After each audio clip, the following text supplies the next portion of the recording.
ઉંમર એ માત્ર આંકડો જ છે। આ વાતને જામનગરના દાદાએ સાર્થક કરી બતાવી છે। 60 વર્ષ સુધી અનેક કામ કર્યા બાદ પૂરતી સફળતા ન મળી હતી, છતાં પણ દાદાએ હિંમત હાર્યા વગર સમસ્યામાંથી સફળતા સુધીની સફર ખેડી છે। દાદાએ પોતાના પત્ની સાથે મળીને પાણીપુરી વહેંચવાનું શરૂ કર્યું। શરૂઆતમાં કપરો સંઘર્ષ કરવો પડ્યો હતો। ધીરે ધીરે લોકોનો ખૂબ પ્રેમ વધતો ગયો। લોકો દાદા દાદીની પાણીપુરી અને તેમની જીવન કહાણી જાણવા માટે દોડી આવે છે।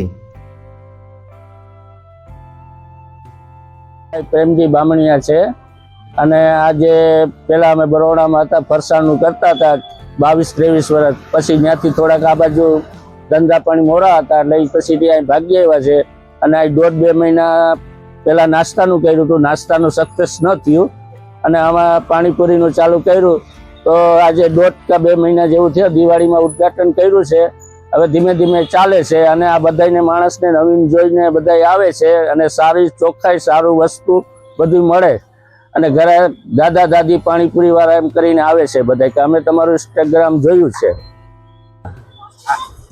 અમારી ઉંમર 60 વર્ષની છે, મારી ઘરવાળીની 50 વર્ષ છે અને અમને એમ થયું કે હવે આ બેઠા બેઠા ધંધો કરીએ અને બેયનું હવે ફરસાણનું થતું નથી એટલે આ પાણીપુરીનું કર્યું છે તો બે માણસ બે સપીને કામ કરીએ છીએ। હું અહીં કાઉન્ટર ઘરવાળી બધું કમ્પ્લીટ કરીને આપે છે અને હું બધું વેચું છે, બે મળીને કામ કરીએ છીએ। રાખ્યા નથી, છોકરા બોકરા કોઈ છે ને, એક છોકરો છે ને 2 છોકરી છે અને જમાઈને થોડીક મદદ કરવા આવે છે। જામનગરના બાલા હનુમાન મંદિર નજીક દાદા દાદી પાણીપુરી વહેંચે છે। થોડા સમય પહેલા જ શરૂ કરાયેલી આ પાણીપુરીને લોકો ખૂબ પ્રેમ આપે છે। મગનભાઈએ જણાવ્યું કે અમે પ્રથમ વડોદરા હતા, ત્યાં 20 વર્ષ સુધી ફરસાણનો ધંધો કર્યો હતો, પરંતુ તેમાં મંદી આવતા અમે જામનગર આવ્યા અને અહીં પણ નાસ્તાની લારી શરૂ કરી હતી, જેમાં તેમનો ધંધો ન ચાલતા કર્જ થઈ ગયું હતું। મારું નામ શ્રેયા ગુસાણી છે।